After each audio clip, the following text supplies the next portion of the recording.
like my jello body. I almost beat him, but I didn't. But my point is, don't ever tell a woman she has a jello body. Ever. Never ever again.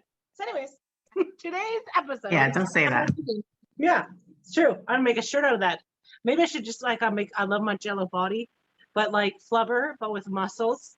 Anyways, today we're going to talk about analyzing your strength program and adjusting it for an off-season training program. Many of you lovely folks don't have a place to compete right now or train.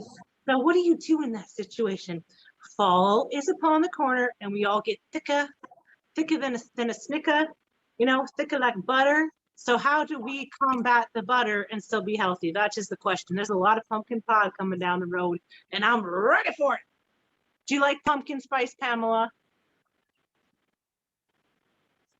Are you a Yes, pumpkin I do. Spice? Of course. Okay, good. Because then pumpkin spice tea. I'd have to kick you off right now. So today's guest is the one, the only Pamela McQueen. Don't get it confused with McQueen, the car from the kids' movie Cars. That's not Pamela. And by the way, she's faster and more badasser, and she looks way better in red. Okay. Yeah. I feel like you need now a racer flag behind you, boom, boom. Are you the fastest? Do you have the fastest speed and strongman? Pamela today, and she is a strong woman athlete. She also competes in group sport, and she is the co-owner of Barbarian Strength Gym in Saskatchewan. Woo. Saskatchewan, woo! Woo.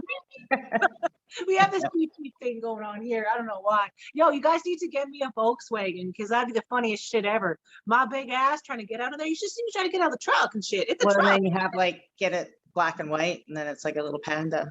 Oh, yes. And then it has to have sparkly rims. Listen, anybody who wants to sponsor me or this podcast, I am open to offers right now. Oh my God, you know what would be the most amazeballs thing?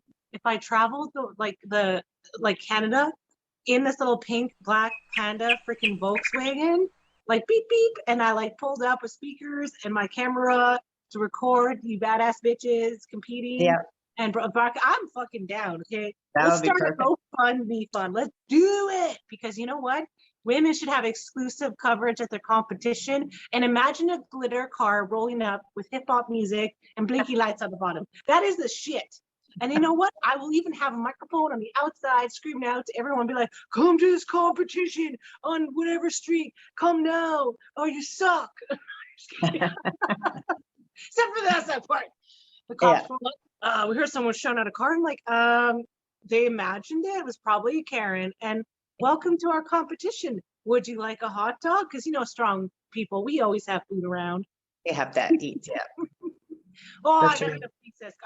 We're making this happen. I'm telling you, people, let's start a GoFundMe page. Let's do it. All right. I will trick out my vehicle. I will do it for you. So anyways, her you can find her on IG at. Oh, you want me to remember my Instagram name? Lulu_70fit, something like that. Don't worry, I put it on the screen already. You're fine. I always have to go and look it up when I go to do something. I know, even I do. For all the sharing of the stuff, you guys, whoever is a student tech who wants to work for this podcast, I'm also accepting applications because I always have to look for things. I'm like, oh my God, you can tell I'm not 13 anymore. Anyways, and I'm not even that old, not feel old when it comes to this stuff. And what about Barbarian Strength? Because there's a lot of them on IG. I know because I looked it up. But there's only one gym like yours. Barbarian Strong is our Instagram name for the gym. Okay. I already put that on the screen too, so don't worry. The magic of science and TikTok. Perfect. Anyways, so thank you, my sexy, strong, badass pandas, for tuning in today and listen in to the end for exciting news, tips, and her real life story of how she enters strength sports. So thanks again, Pam, for being on the show today. I really appreciate you. Now, for the sexy panda game, I'm going to shout out words, and you're going to tell me the first word that comes to your mind.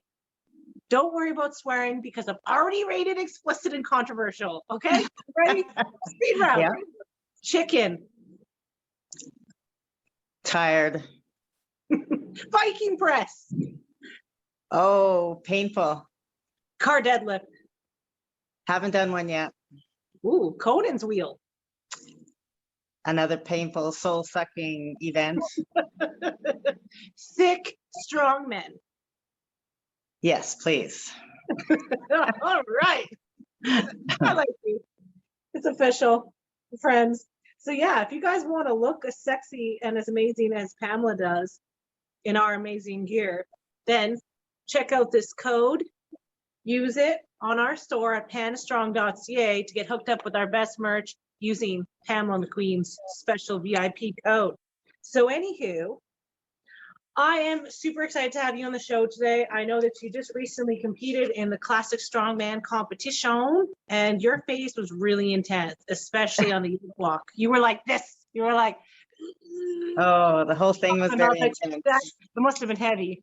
I don't know how much Yeah. weight was on it, but it looked like it hurt. So Yeah, it was a very heavy comp. It was way above my pay grade for entering, but it was lots of fun, and I was glad they let me come out and try some really heavy stuff I probably never would have attempted just on my own. So just walk up to them. Do I look like Bison to you? yeah. Do you Yeah. know my stock? God. Sometimes, you know, the like I've noticed on competitions is like, I'm like, who wrote the numbers on this? You know what I mean? Like, Yeah. there'll be something reasonable. You're like, okay, I got this. I can do this farmer's handle. And then you'll see something there. It's like, what the hell? That takes at least 2 of me to do that. You know what I mean? Yeah. Praying that you don't blow out a knee, you know? Oh, I know. Yeah. That's always, you walk away with a little soreness, but no injuries. It's a win by itself. Yeah, you only want sweat and glitter on the platform. That is it. That is all. Nothing else. You know? Yeah. Agreed. When you see like pictures of guys with blood come out of the nose, I haven't seen that on a woman. I don't know if you've seen that on a woman yet, but that would be a little intense. I think that might freak me out a little bit. I just don't want that to happen to me because it looks like it hurts. Has that happened to you? Have you seen someone? Tell me. I've seen somebody, yep, a woman on the powerlifting platform deadlifting. She was one of our athletes at the time, and she started the old nosebleed. Oh, Yeah, that's intense.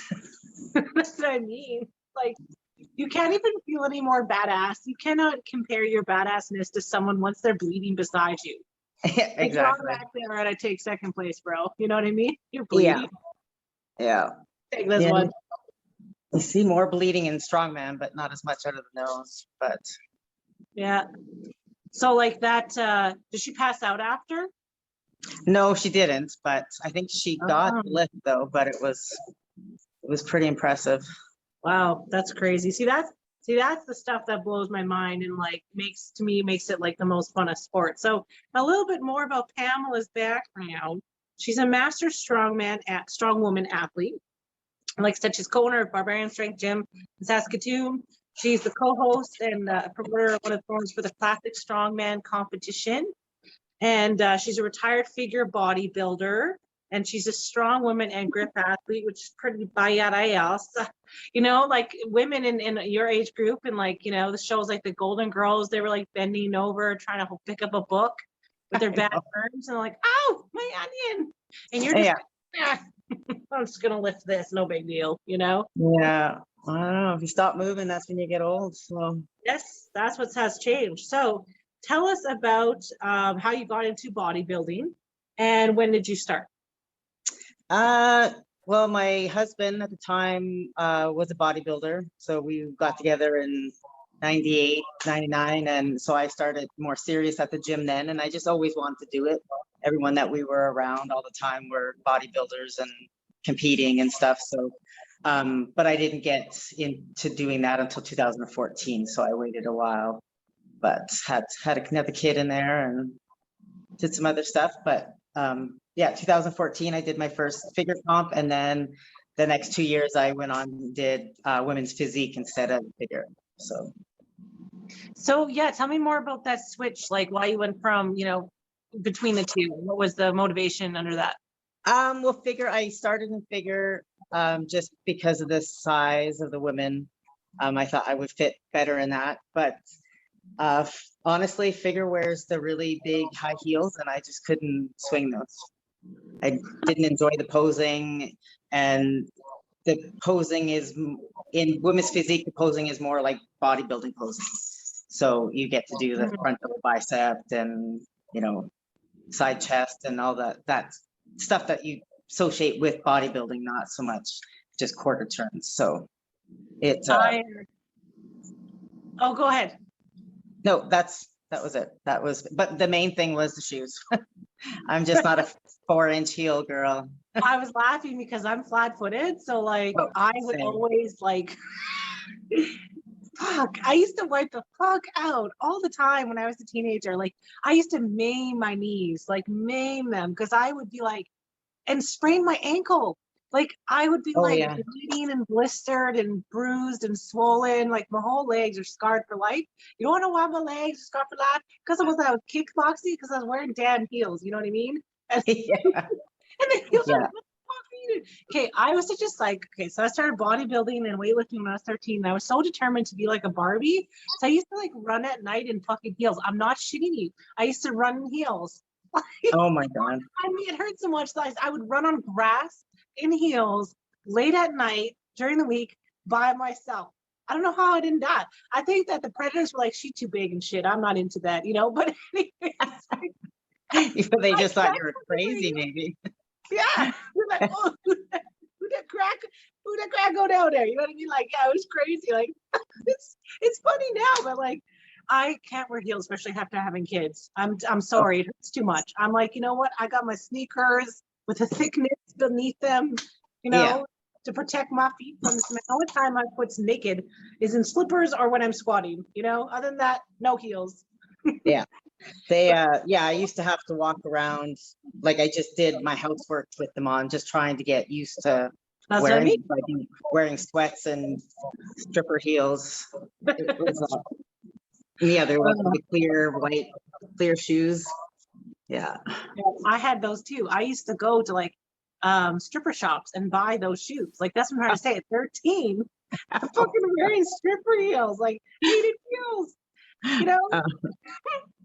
I used to I fall at the bar and fall upstairs. I felt like, but I was cute. Like I was little. So like people just thought it was cute and shit. But I think people would run. They'd be like, oh fuck, the bridge is falling down. You know what I mean? And I'd be like, run, bitch. Like I wouldn't even be afraid to say it. But anyways, back to bodybuilding. Physique. Yes, I'm very passionate about that. Figure, you know, there is such thing as genetics, right? And not everybody can do that. And for me, when I was training, like it was causing major health damage for me because my calorie deficit was so low. And I was doing like 6 hours a day of muscle building and 2 to 2.5 hours of cardio per day. And I would feel bad if I took one day off. So I would train 6-7 days a week. And that's not healthy. And my body just quit on me. My body's like, no. Well, that's when it gets to be no fun after a while. If you have to do it that hard. That's how I was. I just wasn't genetically, like my legs are just too heavy. I never did get my legs to come in. I couldn't get them lean enough. So the just more wasn't like some people can't do that. Like that's what I'm trying to say is like I used to swim and bike and rollerblade and sprint run, and my legs just is, like I said, thicker than a Snicker. I call them drumstick legs, triangle legs, because my more effort to make it leaner, like to go into smaller muscles, just made me thicker. Like it, you know, and then you can lose a certain amount of body fat, but my muscles are like, even with all like the dancing I did, I was still the biggest. I was always bigger than even the dudes. So it's like, yeah, it's not like healthy. Like if you have to not even have like I literally would have zero. So I wouldn't even eat like sauces, salt or pepper, like plain ass rice, plain ass fucking chicken. Yeah, and I would that's eat why meals I hate chicken and just now. drink like shitty protein with water, you know? So anyways, I don't know what you ate or what you did, but I was curious about that. Yeah, very similar to that. I was always had to be very strict. Like when I would start a 20-week prep, I've done them with no cheat meal at all the whole entire time, which is very hard. And my last year, I did 2 shows back to back, and I think that's where I just got burnt out by the last show. I had dieted for 40 weeks of the whole year, and it was just too much. Like I love bodybuilding in terms of the exercises and movement. Like I still do, and it's hard because I love strongman just as much as in with powerlifting. You can't do it all at once throughout the week.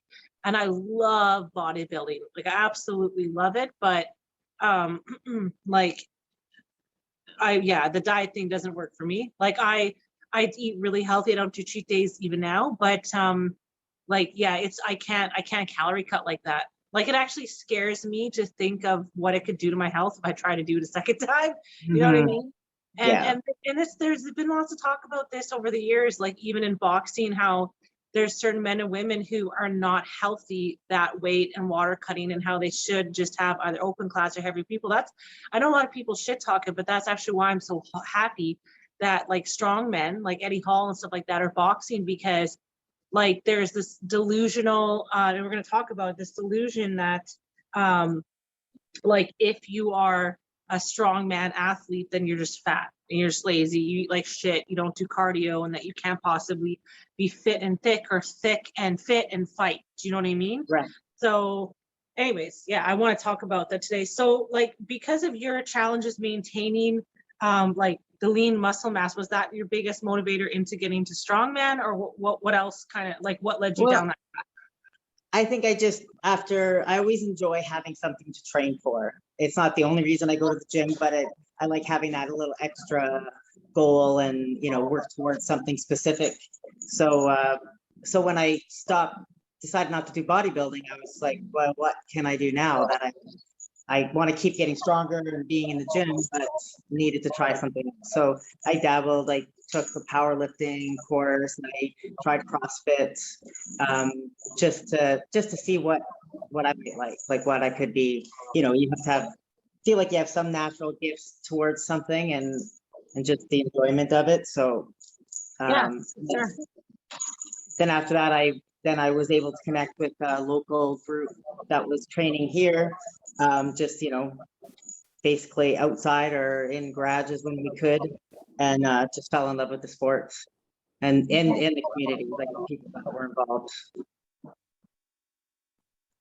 Totally, 100%. Like, so I'm curious because I've been meeting a lot of guests and people who, I have my own, philosophy on why, but, people who've done the CrossFit and moved into strongman.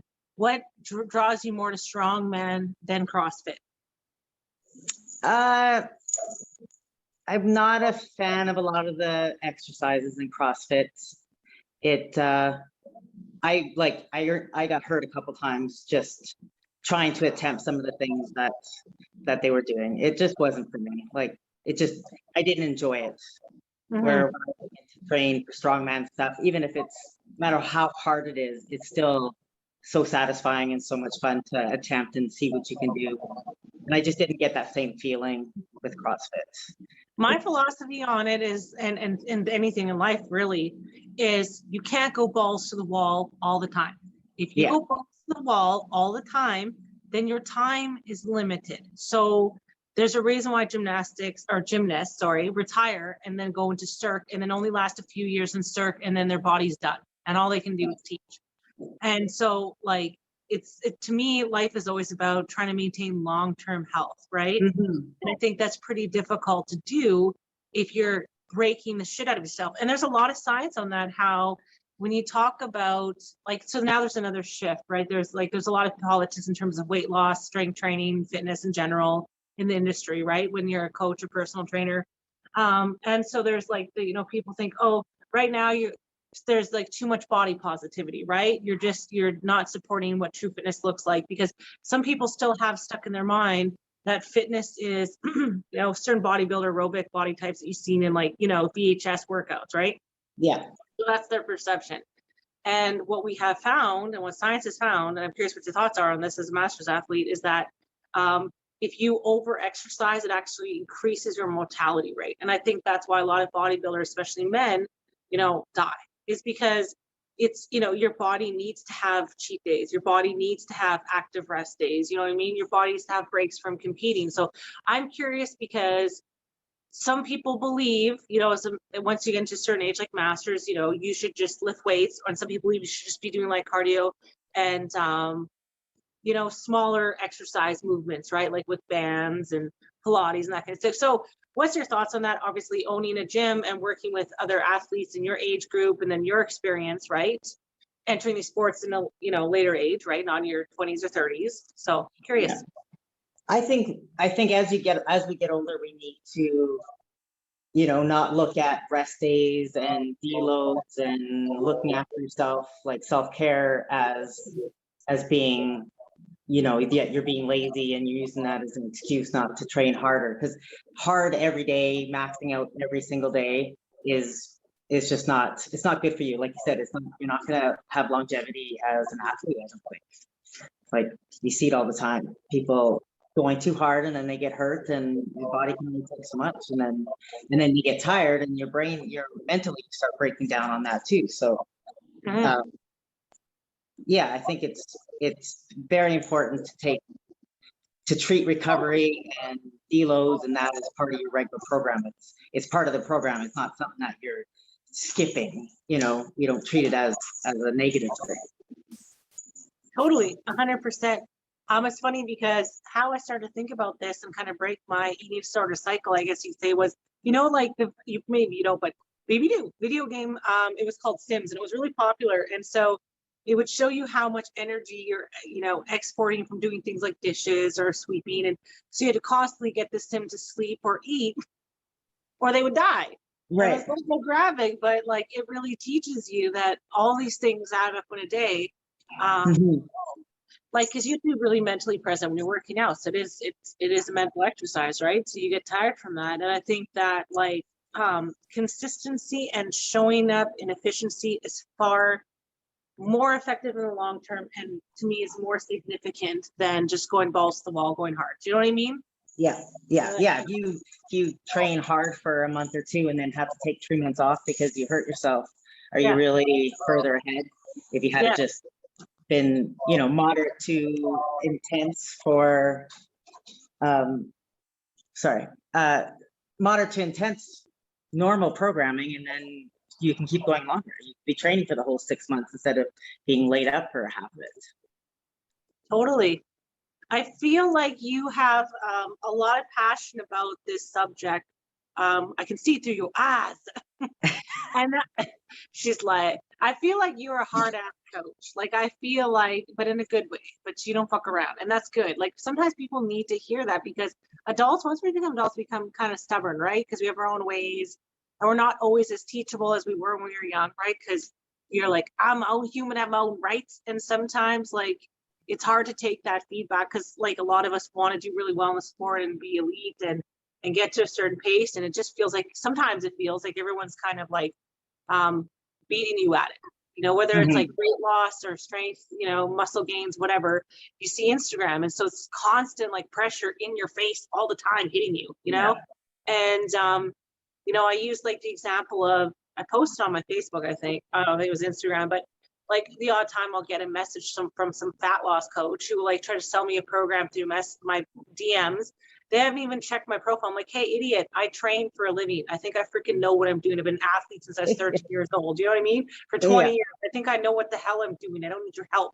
You know, I don't want your help, but it just makes me annoyed because it's just rude. And I'm like, this is not how you get clients. But that's the thing, there's people like that, their clients don't like them, and then they end up coming to me. So that's fine, keep being you. But on the topic of like, you know, body image and stuff like that, and comparison and stuff like that. So how has, because you obviously had to come to a certain point of acceptance in your genetics when you left, like, you know, not left, but retired from bodybuilding. So how has the sport of strongman and grip sport improved your body image and overall physical health? Because like I said earlier, there's a perception that if you're a bodybuilder, then you're more fit. So I want to talk about that, because obviously the training is different for the sports, right? So yeah, I think, you know, the general public, you see on magazines and stuff, people with abs, and they think that, I mean, and not that some people aren't healthy and can be like that, the genetically gifted ones, but if you ever competed in bodybuilding, you know, it's not the healthiest sport. Like at any point when those people are on stage, they're dehydrated, they're depleted, they're just about ready to pass out. They've, you know, chances are they've taken some supplements that are not the norm, and it's really hard on the body. So, and then you've touched on the social media, when chances are as an athlete, no matter what sport you're doing, you're following people who you look up to. So it gets a little frustrating when you see people's best posts and their, you know, the perfect angle and the perfect lighting, and it's frustrating, and it does make your sport a lot harder when, especially in bodybuilding, when sometimes I used to have to just go off social media altogether because it's just getting in my head too much that, you know, why bother? Why do this? You know, but changing sports to strongman and the powerlifting side is, it's been a huge, you know, in accepting that I can weigh 180 pounds or, you know, and not be worth less because of that. So it's definitely like, I feel, you know, at 50 years old, and I'm sad that it's taken this long to get to that point. And I hope that younger women can reach that a lot sooner than I did. But I mean, obviously nobody's body is perfect. Mine's not perfect, but I'm comfortable and I feel strong. So that's what matters to me now more than maybe particularly how it looks. I think that a lot of, you know, men obviously care what they look like too. I'm not saying that they don't, but I think for women, most of the pressure of we have to look a certain way is like, we all know the classic magazines or whatever, right? And the way we're raised and the cultural, but there was such a strong message in the way, like, probably you're older than me. I'm not saying the rude way, I'm saying like you're, you know, you've got like 30 years, wait, well, whatever, something in that range on me. Right. I'm like, wait, hold on, I'm hiking. I have kids, I've forgotten now. It's all a blur. You know, and like for me, when I was a kid, it was all about looking pretty and skinny and getting a man and getting married. And if, you know, you were fat or even 10, they considered it 10 pounds of fat. I remember like, you know, Biggest Loser show and Jillian, like, oh, wait, I can't say that because I might get attacked anyways or trolled. My point is, I gotta stop before I get myself into some deep shit. But anyways, my point is, honesty, the matter of policy.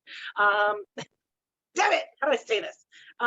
Well, you know, if you were like 10 pounds, like if you were, instead of being like, you know, for women, healthy 30% body fat, if you were like 10, 15, 20, they were like, you're fat. I'm like, how does having 10 pounds of fat on you making you fat, right? But that was the perception. And then there was like, I still sometimes see them floating on Instagram, like pictures of this percentage body fat in a woman, this percentage, and then and it's like, it's not taking into effect muscle mass. And one of the, I shouldn't say bad, but I saw someone post an x-ray of a skinny person. And then obviously this person did this without the consent, the medical consent of this heavier woman, which just pisses me off because it's not fucking okay. Like you're not allowed to do that in your job. But then they posted like her bones. It said, she's still fat. Her bones haven't gone any bigger. That big bone thing is bullshit. I'm like, yeah, but you're not even taking into account her muscle. You just, so anyways, whatever. Like, and that's fine. I get it. If you want to be a certain body fat, I'm not hating on you. And I understand that. I understand the principles of all of that. But some people have more muscle mass and some people are healthier, heavier. So whatever. But I'm saying there was such a perception that you had to be X numbers, X sizes, or you wouldn't get a husband, you wouldn't get a good job, you wouldn't be healthy to have kids. And it's like, you know what? I weighed 300 pounds when I just had my baby, and he's healthy as fuck. And I'm healthy. So, like, I'm not lying. Like, I have the paperwork of like, hey, you are immune to things. You have no high blood pressure. You have no diabetes. And I'm like, I'm not pre-diabetic, nothing. Healthy as a duck. So, you know, it's something that I think is still a hang up for a lot of women who are in the master's age group entering into strength sports because they think, oh, I'm too old. Maybe if I exercise younger, there's no way. I'm too stiff, I'm too old, I'm too big, I'm too slow. Like there's all these like perceptions, but I think that's just like they've been grounded into thinking like that over such a long time, right? From their teen years till now, that it's hard for them to break that. Do you know what I mean? Like, so what's, like, you grew up in a different time than me, right? In terms of body image, but I think it was probably just as tough. So like, how do you work with athletes who are masters athlete in your gym who may be going through some of those mental hesitancy, right? Like mind blockage. Well, yeah, I don't have a lot of women my age training. There just isn't a lot of masters women. But even just for, in general, say women coming into the sport and just trying to like show them they can do this. Like, don't say I can't, because you can. Like, if I can do it, then anybody can certainly do it. I did not come from an athletic background at all. Like the gym, you know, and bodybuilding training is a lot to do the strongman training. It's way more dynamic, and you have to move, where bodybuilding is very, what's the word? Very static. Like you just, you do your control form and stuff. So, but trying to convince other women in our gym and just whoever I meet that, yeah, you can do this. Like anybody can. And until you don't know how strong you are until you try, until you have to.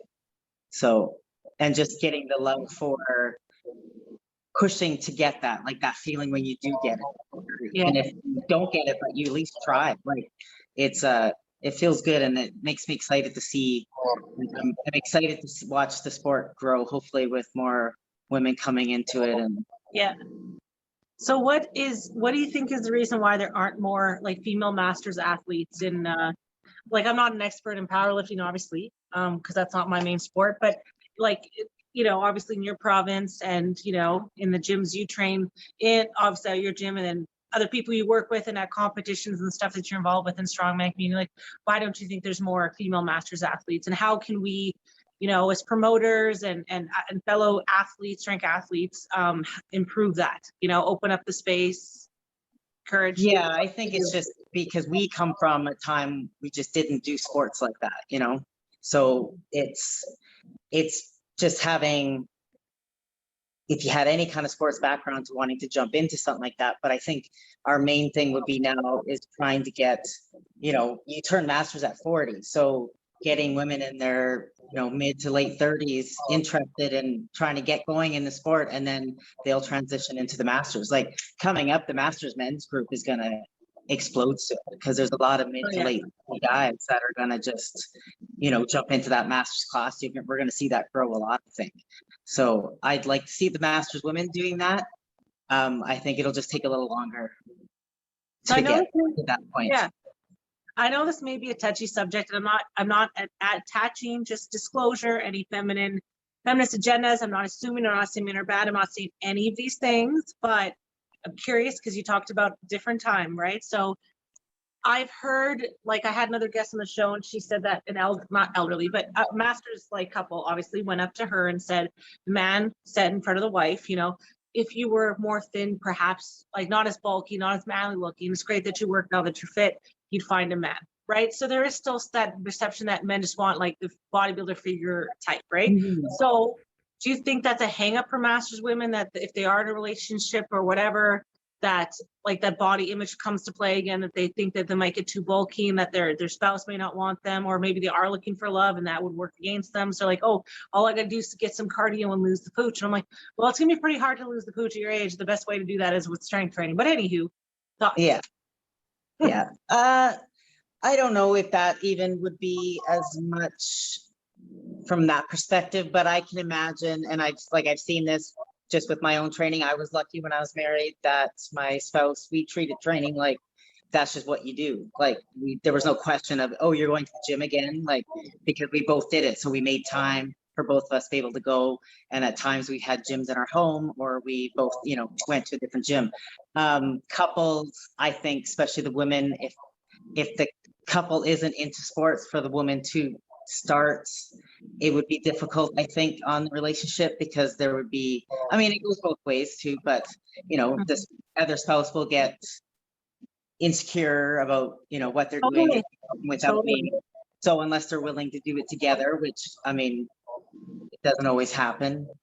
I can see that happening more often than maybe the other, but I'm sure that certainly would, that could happen, that could come into play. But so, like, I have to say this, I'm sure that you probably agree, there's nothing sexier than an older smoldering boulder. Okay, I'm talking about an older man with some tatties and muscles. Woo, oh yeah, fresh and clean. Put that skincare on, boys, if you're listening, and I know you are. Put some cream on that face, shave, exfoliate. Okay, we notice and we like it. Okay, love you long time. Okay, we like that shit a lot. So yeah. to me, when some skinny old guy whose posture sucks, he's all crippled over, and he's intimidated by me, I'm like, I don't care if you find me attractive. Yeah. It's like, I think you're unattractive. Like, you shouldn't be intimidated by a woman of any age getting muscle mass. Like, you're aging like a cripply prune. great because you're not working out. And I think that for men's health, when we talk about reproductive health, this goes for women too, but obviously for men, for reproductive health, for their posture, for their muscle mass, for bone density, you lose bone density, obviously not strength training. So it's not an attractive quality to me when a guy is just all cripply and old. And when he thinks he can speak onto my life about health and you've got a natural genetic advantage of testosterone and you're not even working out, I'm like, why the hell would I listen to you? I don't care that you can fucking canoe and fish. Doesn't make you more fit than me. Shut up. I had somebody, a girlfriend introduced me to somebody. We were out, at a bar or something, and she introduced me to this gentleman that she knew, and introduced her to me, and he immediately said, "Oh, I'd rather be the man in the relationship." And I'm like, "Well, good luck with that. Like, nobody asked you that question. Like, what? Like, just but right to my face, so rude." I was like, and he was obviously a lot smaller than me, but I'm not even that big. Like, it's okay. You know what? He was very intimidated. You know what? The only time I ever shut my mouth, which is very rare, by the way, knows me. Like my neighbor's husband, okay? He is such a man on the inside. Like he knows his shit. He's actually healthy, confidence, is healthy testosterone. Like his relationship with her is very respectful and healthy. And like whatever. There was some drama in the bag behind my back of my house, and I got involved. Anyways, he was like, "Go inside," and I never do not listen to a man. I didn't listen to my husband, and I went inside. So my point is like being a man is about who you are inside. Muscles aside, it's about like your character, the type of person you are, how you carry yourself. A woman cannot affect that unless you really aren't a solid, healthy man. You know what I mean? Like if a woman's energy, masculine or feminine, makes you less masculine, you weren't masculine in the first place. You know what I mean? Because there is no such thing as man in the relationship. Because men can cook and women can cook too. Unless you're talking about reproductiveness and you're trying to make babies and whatever. What are we talking about here? You know what I mean? So I try to be pretty inclusive in my thinking, but at the end of the day, I think that like for masters, the thing is also I think it's more encouraged and it's maybe more expected from men. Women in their years are expected to be like, oh, go sew something, go craft, just sit around. So it's just, there's this different, cultural understanding of what a woman's aging should look like. You know what I mean? Yeah. Size aside, it's like, why would you spend your time trying to achieve something or invest in sports? Like my mom says stuff like that all the time. And I'm like, Mom, you're not too old to start drawing or selling art. Like you can do this at any time in your life. So it's like, what you were talking about earlier, it's like you're kind of rebirthing your own life, right? And that's kind of intimidating to some people and scary, because they think it's too late, especially women, right? Because we're like, oh, we've made babies, now what? We don't have a purpose anymore, especially for master grandmas or whatever. Yeah. And you have and if you're raising like both my kids are 25 and 20, and they have their own lives now. So yes, it's great to be there for them during those times, but you need to have your own life outside of that also. My mom says comments to me all the time, like, because I have a baby, obviously. And she's like, do you need me? I'm like, no, I need to. And then she, this really upset me because this is just like, obviously women in your age group, like hustled, especially like single moms, like my mom is a single mom. And she'll say something, well, I don't expect big Christmas gifts from you for the kids. And I'm like, I never asked you for that. And I don't expect that. Like, you need to rest. My mom's a nurse. She's been a nurse since before I was born. So I think she's pushing 40 years or whatever, something crazy. And I'm like, you need to just stop. Like her body is done. Her body was done a long time ago, cancer, you name it. And she still keeps working because outside of motherhood and work, a woman's like, oh shit, like what is my purpose? Do you know what I mean? So I feel like a lot of women stay in marriages or they keep working in the master's group because they're like, who am I outside of that? Do you know what I mean? I think strongman can really help women identify what that is for them, right? Even if they don't go pro in strongman, just the act of your separate identity, like what you're saying, aside from your kids, and finding that has power. Yeah. Well, exactly. You have to, it just makes, just building your own identity and who you are. It's not just mom or daughter, wife, ex-wife, whatever you are. You can make your own. I've had some health issues and thinking that I was going to have to stop training, and I would cycle around that, like not feeling well, and and deciding that maybe I should stop. And then I just said to one of my business partners, I'm like, I'm not done. Like, trying at least. Like, I mean, maybe I'll never compete again. I don't know, but I'm not done. Like, I want to keep trying new things. We're gonna go do Moss wrestling. That'll be a new sport for me in November. Nice. I'm trying to bring that here, dude. I still will mass wrestle you. Let's do it.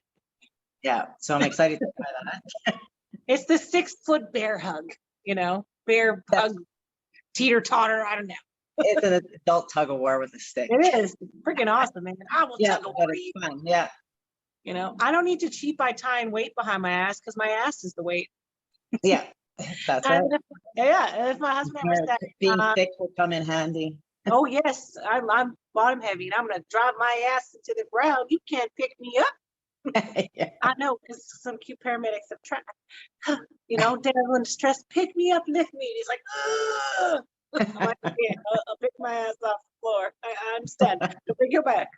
I know you've been not lifting heavy lately. But if my husband ever said you are not like, because we have kids now, he doesn't play sports anymore, and he was a pro athlete, not in strength sports, but in sportsy sports, like baseball and hockey. And he's lost a shit ton of muscle mass because he's lost, I would say, probably 35, 40 pounds of muscle mass, which is significant. And for me, when I met him, I was like half the size. So there's definitely a difference there, but I made the choice that I can't maintain a full-time dance career. I have kids now. And so I switched over to obviously strongman. And I still love and respect him, and it's nothing to do with his muscle mass, right? I'm still attracted. Do I want him to lift weights? Yes. Would that be really great? Yes, but I'm not going to leave him for it because it's not like he is unhealthy. Do you know what I mean? And he still has the passion, desire to be fit. But if he ever said to me, "This is selfish, and that you shouldn't do this, and that you're too thick for me now," I'd be like, well, some people like thick women, so bad. And I think women need that dominant attitude. There's you're not going to lose things from becoming an empowered woman. I think there's that fear, right? Because you still had to fight for women's rights in many ways, when you were my age, right? Well, yeah, you don't, it's not, it wasn't just a given that there was things that you could do that men could do, kind of thing, I guess.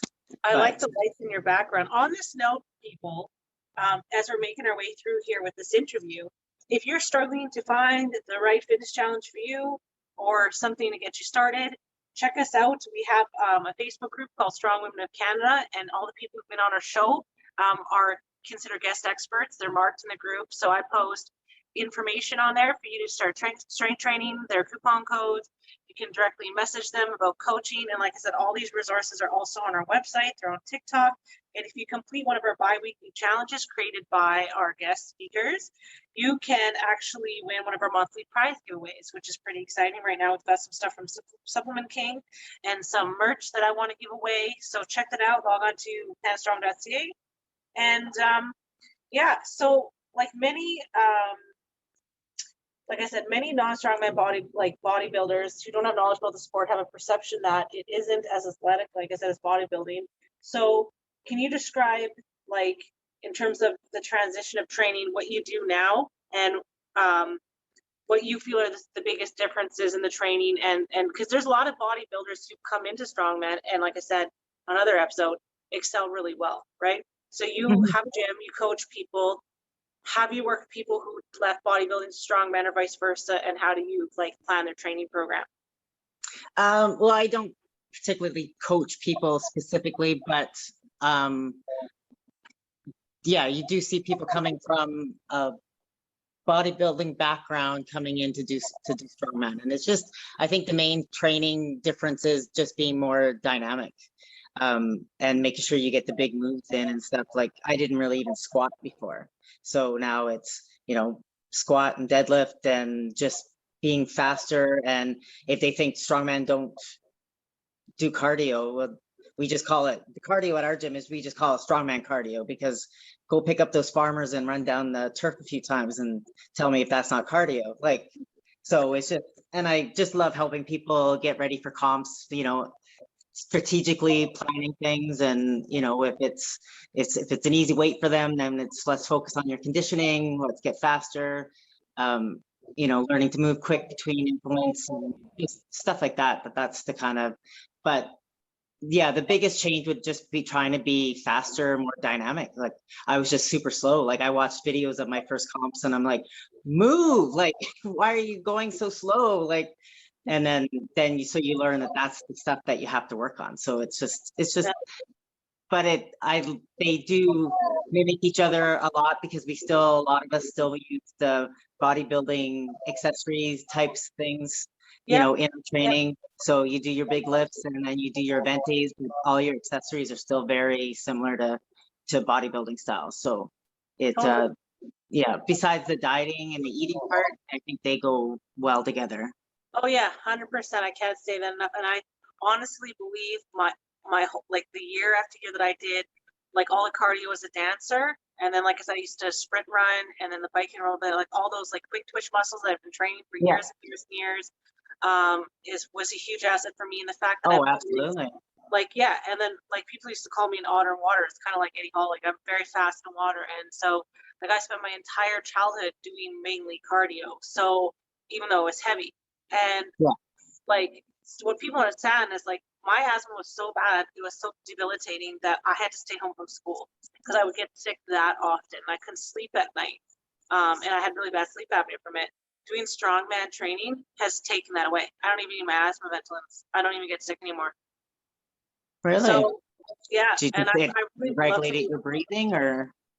I think I don't really know, like, because like when I was a competitive ballroom dancer, the speed and the BPMs, like the speed of which, like, and I used to teach like the speed of which you dance, and then all the teaching, like I used to teach dance 6, 7, 8 hours a day, like nonstop. So I would do yoga class 4 or 5 times a day, and you have to do every single movement, right? So it's a lot of repetitive motion, but I don't know, like yoga didn't fix it, dancing didn't fix it. So I would get really ill sometimes from swimming because of the oxygen deprivation, because I just couldn't get enough air in.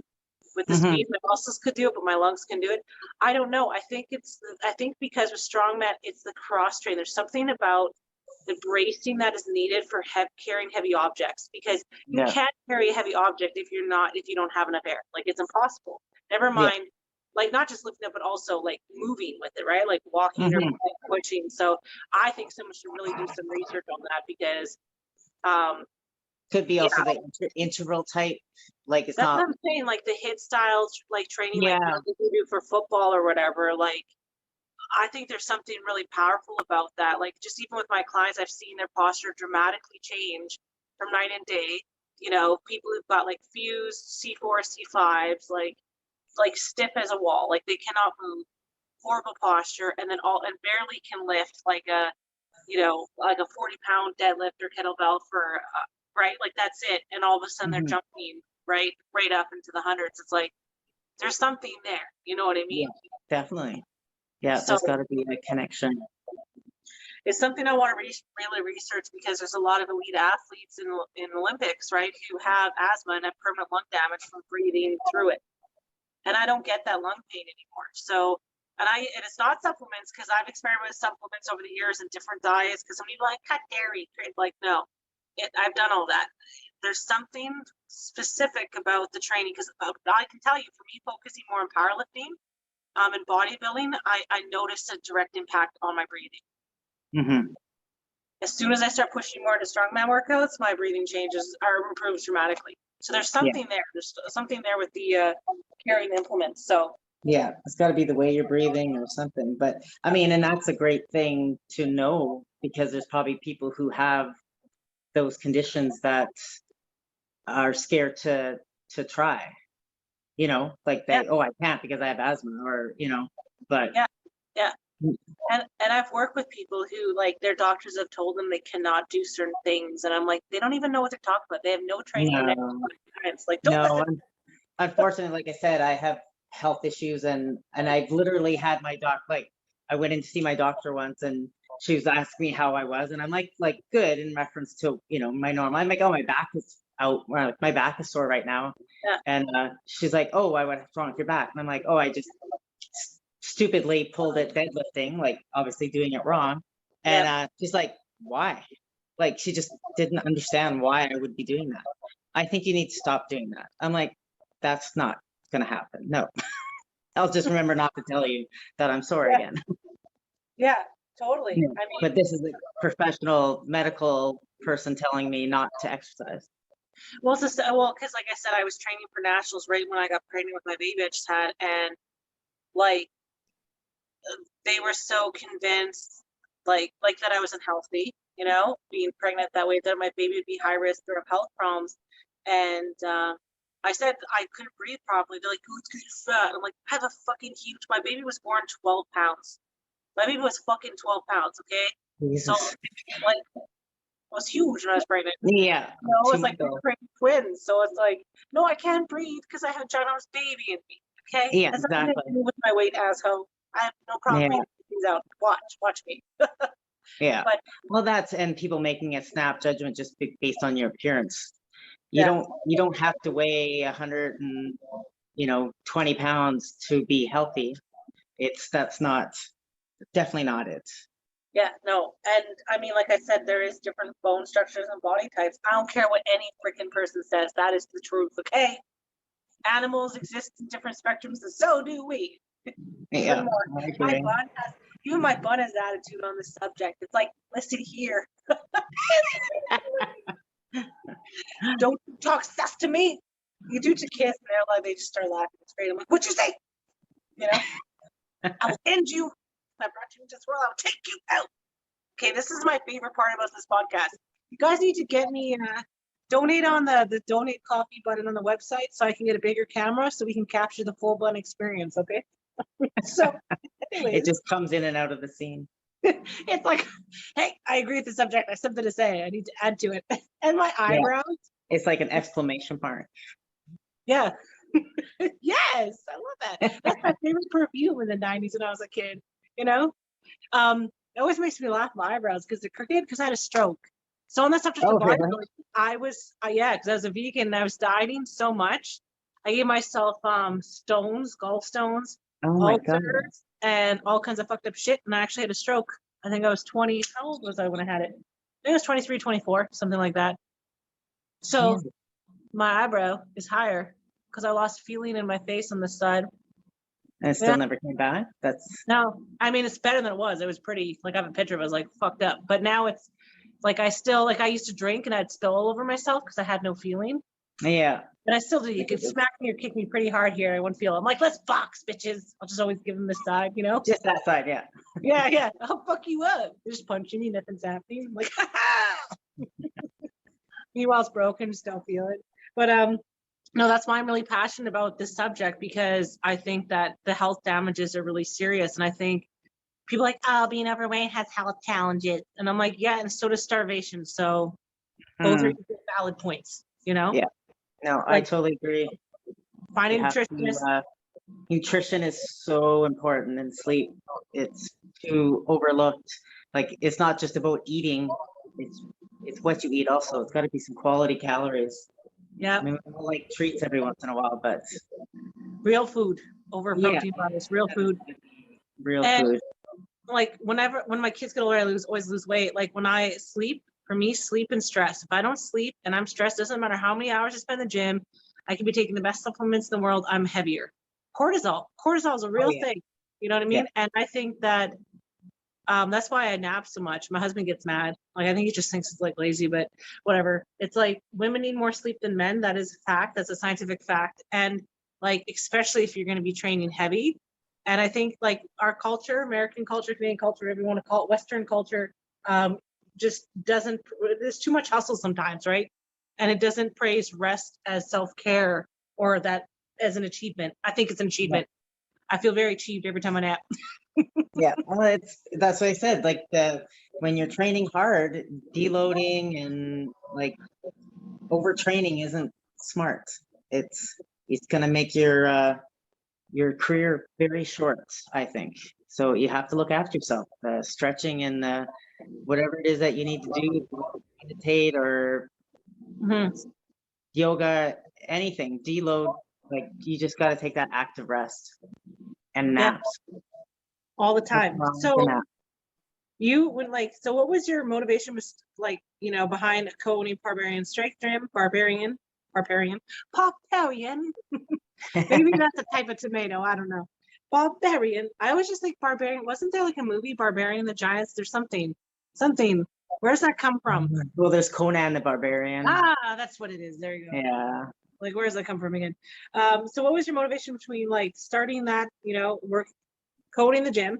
And like, do you feel your experience as a strongman master's athlete, like embracing your natural strength, coming from the bodybuilding background, has helped your gym improve like your master's athlete's physical fitness level? Because like, once again, if you think back in the day when there was gyms, like even 10, 20, in the 90s, most trainers were really young, right? You think about it. They were like, early 20s, late 20s, but that was the main, like, demographic of, coaches. And now that's changing, right? There's women coaches and then, master's coaches. And yeah, well, yeah. And there's just, I mean, there's so, people do one bodybuilding competition and they're an online coach. There's so many, and you can take any course online and become a coach. But as, somebody that if you're looking for a coach, you want to know somebody that's seasoned and experienced and are asking you the right questions. So yeah, and for the start of the gym, like I said, I had got involved with the small group, and one of the people from the group had found a space and decided to start pulling together some equipment. So I had invested with them and became a part of that gym. That gym closed though just before COVID hit, and we kind of restructured the owners and moved into another space, and that's where Barbarian came from. We were under a different name before, so this Barbarian's only been for about a year and a half. So what are some of your like training tips when it comes to like I said, masters athletes entering the sports who, a good example that you had earlier was who have never competed in sports, like that was just not something that they did, and they maybe just, like I said, did walking and biking and that kind of stuff, like light exercise type things. Well, I think to me, it's the mental aspect of it. It's just getting people over that idea that they can't do something. So the struggle is getting people, that demographic into the gym at all, and then not scaring them away with something that's too hard, or just getting to know people what their pain tolerance level is, because yeah, that's huge. You have to grow into that strongman pain, right?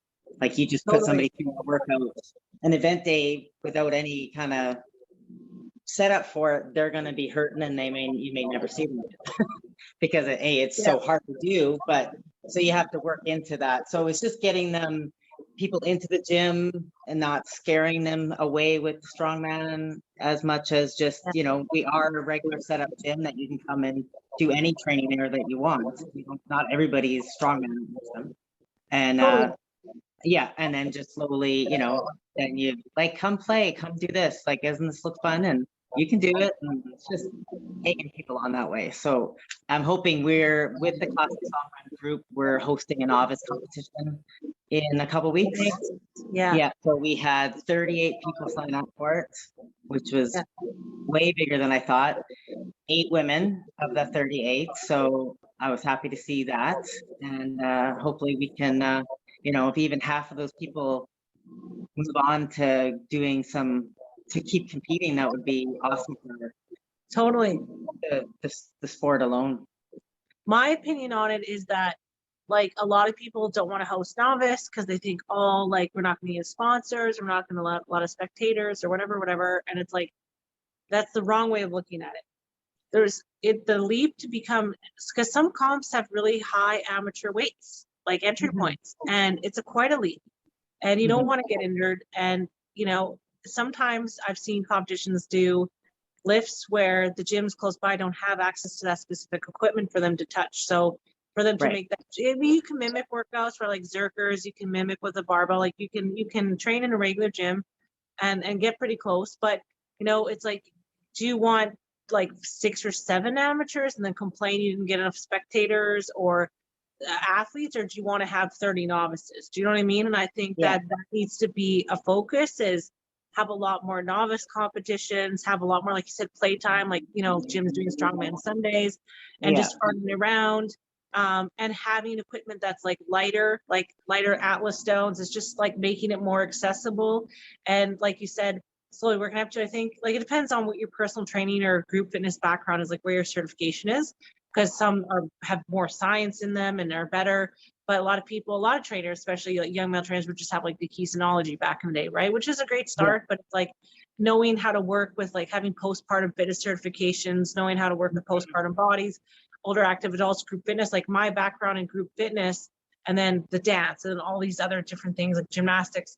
Once I came to personal training side, I was like, I already knew all that stuff because of all those different sciences that I knew, together, especially with dance, right? So I think it's important to like find coaches that have that listen to you, that respect you, right? And give you those supports you need, and a gym where you feel safe and accessible. Like if you own a gym, male or female, smile at everybody who comes in the door, and like don't have that attitude, oh, if they didn't stay at the boot camp, they're lazy. Like I said, everyone's pain threshold is different. Everyone's physical, like you learn that working with kids. If they weren't a kid that didn't have that physical literacy, even if they're skinny, there's some kind of foundational body composition workouts and movements you have to do with them to get them to those points. Even if, say they can lift like a really heavy barbell, but the rest of their form is really crappy and probably prone to injury, don't keep getting them to lift that 80-pound barbell. Be like, now you did 90, now you done it. Like, don't neglect all those things. Do you know what I mean? Like, really do the individual, you know, even if you're not doing personal training, like if you have a group fitness or group boot camp or strongman camp, like there's a expression for it, but it's like, you know, many ways to skin a cat, right? Like you can do the same movement like a million different ways, right? So, and some are more challenging on the core, right? Like holding kettlebells versus dumbbells, like for farmer's carry versus an actual farmer's carry handle, right? Like there's significant, even that, like a trap bar is easier than a farmer's carry that's like not attached, right? Like two separate bars. So, you know what I mean? And respect the spine. People respect their spines. Injuring people is not good. That's not something that, you know, that's no fun. You know, I don't want anybody to leave the gym hurts, you know. So especially when you get new people in, and we try to like stand back and let them do their thing. And then if you see somebody needs help, like I got a few strongmen in my gym that are like basically the gym mentors, like they'll help you with anything and be there for you. So I'm lucky that way. But yeah, just getting new people in, and like you said, the strongman Saturday thing, like we had powerlifters from my gym that signed up for the strongman comp because they had started jumping in on our strongman Saturdays, like, you know, because we're not like a commercial gym, so it's more like a boutique gym. So we're a smaller group, so everybody's, you know, everybody knows everybody, and it's, you know, if I'm going to go do something, I'll be like, hey, I'm going to go pull truck, and come help me do this. So everybody just helps out. So getting people involved that way, and they don't realize that they're doing it, and then kind of get them roped in. Well, you can do that. Let's do this now. Like try something else. Or they want different ideas for training. You know, you want some core work, go do some yoke or farmers or that kind of stuff that maybe they wouldn't normally have done, but it just gets them into it a little bit. I'm just laughing, not what you're saying, but because like I've trained masters athletes in boot camps, and they're like, they always start, I get a lot of fuck yous. Like sassy, strong fan women say fuck you to me a lot. I get a lot of masters women say fuck you to me. In the beginning, they're like, fuck you. And then they're like, I'm like, yes. They're like, you can make me do that. I'm like, yep, you can do it. I know you can, because I'm watching them, right? Like I'm not gonna hurt them, I'm staring at them, and I've done their part Q, and I've, you know, like my first class is always just a general kind of fitness test. I'm very observant, and I kind of give them a spectrum of exercises so I can see where their weaknesses are in their body and where their strengths are. And then it gets to the point where, like, I was checking the next day, and like, how are you feeling? Are you good? And it's like, that's important. Checking with people a lot. Like every client, every gym goer at your gym, especially in these lockdown times, is like important. Like you want them in your gym. So check it with them. But yeah, like they'll start, I'll be like, are you sore? And they're like, okay, sore, what kind of sore? You know, and it's usually like the good sore, right? Like they're not injured. And then eventually the form is getting better and it's less fuck you. And it's like, oh, do I have to, mommy? So then I get the mommy jokes and I'm like, yes, son, or yes, dear, you know. And then they get really good at that. Then it's like, okay, now we're friends, right? We've established trust and they feel safe and they're seeing results. And then it's like, then you're like, okay, now time for the big boy pants. Now you're actually going to lift the log, right? Now you've mastered the technique. So, you know what I mean? Like you said, rope it in, like as I do. I'm like, a little bit more, like breadcrumbs, a little bit here. Exactly. Yeah. And then there's some people that walk in or like just gung ho and want to jump in. And that's awesome too. Like, but yeah, being able to read people and trying to get them that way, I think. So just, it's just once again, listen to people also, all don't push them too hard. So I'm really curious, like for you, what, if like, describe what this sport, like grips, competing in grip sports, student mass, wrestling, strongman, what does that mean to you as a person, as a heart, your heart, and as a master's athlete? What does that mean to you today? in what sense? What do you mean? Like, what is, like, for me, besides how it's formed my identity, like, I know if I wasn't lifting, I would have been able to get past through some of the crazy shit that's happened to me in the past few years. Like, it's, for me, I feel like it saved my mental health. So for me, it's just, you know what I mean? Like it I don't know. It's my therapy, right? So what does it mean for you? And I think that's very important. And that's the difference also, I think, in the type of gym that we have. And a lot of the strength gyms are like ours. A lot of us are there for that reason. Like if we weren't there, we'd be addicts somewhere else because you deal with it. So it's an addiction in a way, but to me, it's a good one. So if you need it, and it's our gym family, and there's people like you can talk to them about things that your regular family and friends don't get. And we all kind of seems like we all kind of come from that same angle. Like everybody's dealing with something, but you walk in there and do your stuff and get that dopamine or boost from lifting and getting excited and just being around people with the same goals. It means a lot that way. I mean, I don't know. I went through a divorce 4 years ago after 20 years, and I don't know where I'd be with these guys. Yeah. That's a long time. 20 years, you said? That's long, especially for this day and age. That's a long time. I'm trying to fathom that. That's so long. Yeah. So it's so that it was a huge life change. And then I had stopped bodybuilding right at the same time. So finding maybe I clung to the sport a little bit more because of that, but it just gave me, something good to focus on and not wallow. So do you feel like this part of your journey is like a second life? I was saying like cats, like you have 9 lives, like people think they only have one. And you have to do certain things in a certain time frame, like in your 20s, you need to complete this. Right. 30s, you know what I mean? Like getting hung up on dates and time.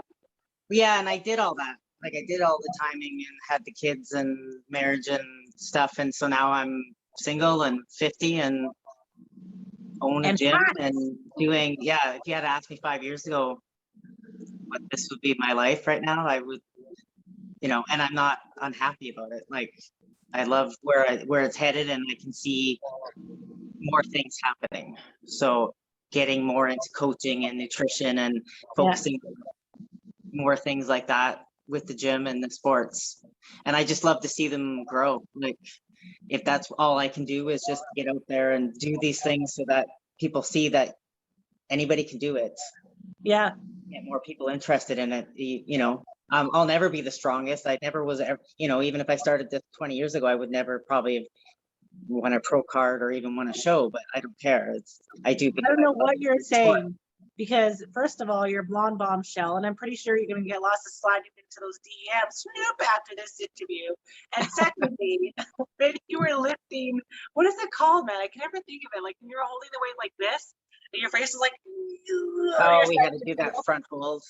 Oh God, man, those are like, I'm telling you, that separates the men from the boys and the girls. Yeah, especially when it was plus 40. Oh, I had taken a knee a few times. It was so hot. Everyone's like, are you good? Are you dying? Are you barfing? I'm like, no, it's just hot. Like for me, I always get a heat stroke from competitions because I'm fucking Irish and Scottish. My Uh-huh. people come from clouds. I can't do it. I'm like, can you at least put a fucking, you know what? Listen, anyone, I will pay you to go to competition and carry an umbrella behind my head. I'll fucking do it. I don't think I'm allowed, but I will pay. Yeah. Oh, we were spoiled that we had they usually have massage therapists at the comps. Oh, And they had love. tents set up for us so you can get in out of the sun. And the massage therapist, I think he did massage a couple people, but he had towels soaked in ice water. And as soon as we came back from doing something, he threw it on the back of our necks. It was like he saved the day, probably like 6-7 events and plus 40 weather. And if it wasn't, That's a long day. Like yeah, this comp coming up, we've got all the heavy stuff. I think we've got axle deadlift, changed it already once, so, but car deadlift, freaking like Conan's wheel, oh yeah, like all the just fucking like Atlas stone over yoke for reps. We've got nothing but oh, the soul pure sucking, yeah, CNS, soul sucking death shit. Like, yeah. and the only thing I'm grateful for is that it's in October, but I'm also kind of scared because it may be snow. So Good God, yeah, you don't know what you're gonna get. That's I I'm did a worried. Highland Number oh, 18, we could have snow.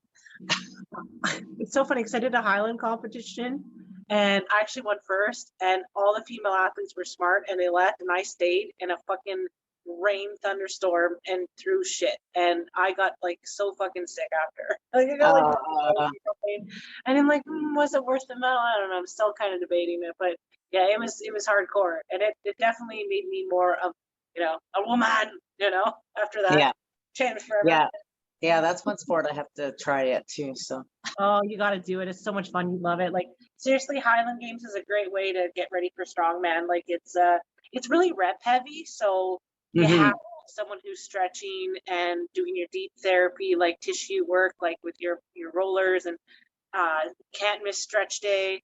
And you do have to practice with implements because it's actually surprisingly hard to control. Like I don't find it that heavy because obviously I do strongman, but it's the technique, right? yeah. Like you can trip and sprain your ankle pretty easy, like just throwing the hammer, because it's all about angles, you know what I mean? And if you Yeah, lock, you'll pull your wrist, like it's not super heavy, but it's the G force, right? Because it's very yeah, jerky. That's what I was gonna yeah. say, jerky. So I think if you excel at strongman, it's a perfect match, you know what I mean?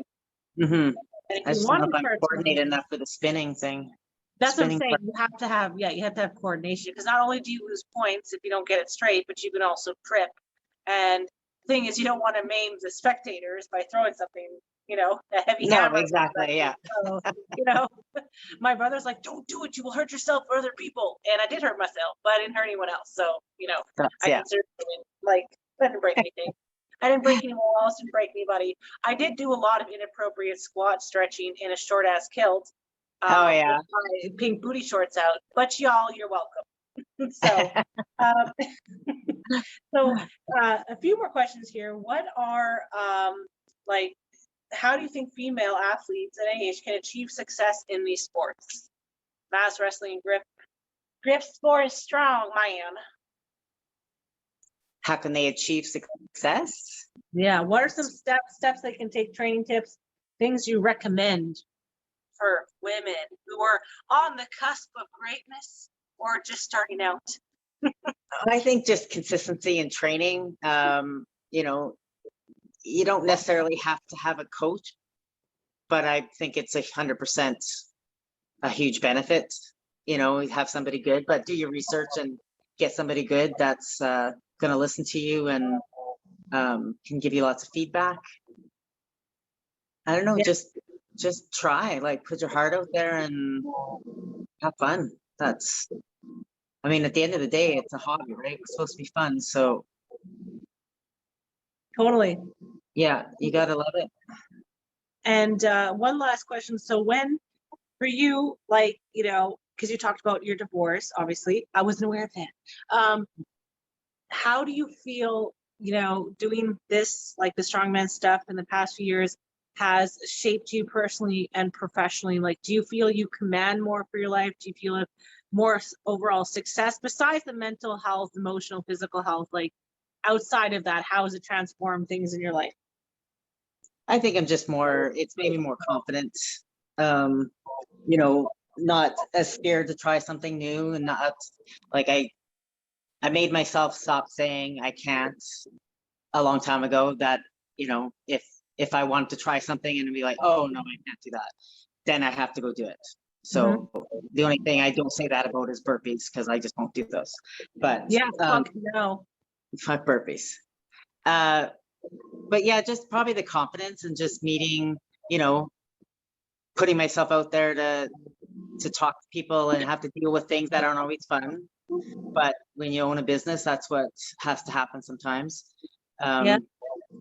And take risks and just try to do the best you can and still be the best person I can be, and love my Yeah. kids. And yeah.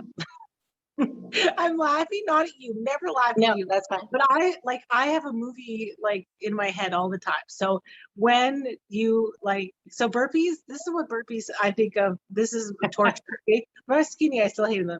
It's like burpees remind me of if you had to belly flop on water in a pool and it really fucking hurt. And then someone then said, track and field when you were like in high school and you had to jump over that shit. I don't know what they're called. Yeah. You know what I mean? Wing. I'm like, I'm a fucking kangaroo.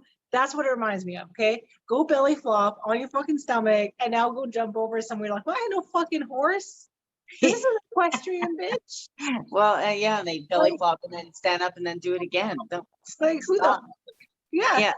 Why would you do that more than once? Yeah. Like when someone's running, and you're like on purpose. I sprint run, but you never see my ass jogging for a long time. You know what I mean? No. No, it's not built for that. Yeah, no. The only time I make the earth shake is when I'm carrying the yoke, and that's about it. Mm-hmm. And one last thing before we go, what are some habits or things that women, masters athlete, any age, that you think that they can stop doing? Like habits, anything that they could do that eliminate their life that could be maybe holding them back in the sport, or starting some things they can cut out of their life to become a better athlete. Just negativity. Don't care what other people think. I mean, and that's always easier said than done, because even when we say that, we still care what people think. But take chances and just try it. If you've always wanted to do it, don't waste any more time. Don't be like me and wait till you're 48 to start strongman. I'm supposed to be retiring and knitting and doing something like that, but instead I'm beating myself up every weekend. You say beating? Beating myself up, yeah. Oh, no, I don't always like a Bubba. Just crocheting, making some little slippers. Oh, yeah. Well, yeah, that's what people do when they get turned 50, isn't it? My tax accountant, she looks a lot like you, and I love her because she drives a Harley and she swears and talks about banging dudes and making money and driving her Harley and chilling at her cottage getting drunk. And then she just smokes a cigarette while she's doing my taxes. She's so savage. She's got a recipe. Well, I love the opposite thing of that. I work in accounting during the day, and then I own a gym on the side. And at work, they just laugh at me. What did you do today? What did you do on the weekend? They're always wondering what I picked up and I have bruises all the time. If they think I'm single, or they think I was being beat by a man somewhere, but it. I always say to people in public, I've got, you probably can't see, but I've got one on my arm from just doing tricep presses and stuff for log. And I always say, oh, it's just my kids' paint, or I'm with other moms. I'm like, don't worry, my husband doesn't beat me. I beat myself. No big deal. He's probably don't call anyone. My kids are okay. So they're in a safe space. Yeah. Here's a picture of my gym. It's all self-induced. Yeah. You do that to yourself, and then you say self-abuse, and then what do you mean? And I'm like, no, that's not what I mean. You don't get it. I don't know if we can be mom friends. Yeah. Much for you. I said when I try to meet mom friends, they're always intimidated. I'm going to make them come to my gym and work out. And I don't let anyone in my gym. It's my happy place. So it's in my basement gym, you can't come in here. You shall not pass. My secret. Yeah. But they all think I'm going to yell at them or make them carry a stone. And I'm like, no, I'm just going to talk shit about my kids and my husband with you. Every other mom. Relax, Yeah, exactly. The good old days. But thank you again for being on our show. And if you want to get hooked up with her amazing gym, like I said, right here, Instagram, look it up. Do you have a Facebook page as well? Yes, we do. Okay. Yeah, same Barbarian Strength Gym on Facebook, and I'm on there too. So you can always add me and contact me for the gym stuff also. Yeah, reach out and get connected with Pam. And if you have a question for her, like I said, you can comment on our post. And like I said, reach out to her directly. If you somehow can't get a hold of her, let me know. But we are here to support you. And like I said, she's a promoter, and she's all about lifting up other women. So we're not as intimidating as we seem to any of the new lifters, you know? Same Yeah, with the no matter strongman. what our competition faces look like. You know, it's pretty intense. Yeah. Like, I'm gonna post some clips of your face if that's okay, because Yeah, it's yeah, pretty you raw. can. Like, like you got meat and jawbone for days. Like, Yeah. maybe that should also be a shirt. I don't know. But yeah, thanks for listening, everyone. We love you, and don't forget that we have a competition coming up, and there's gonna be really exciting things going on. I won't say too much, but looky, check it out. And see you on our next episode. Panda Strong Podcast. Pandas. It's too many P's in this place. I can't do P's, okay? I can do one type of P, but I won't say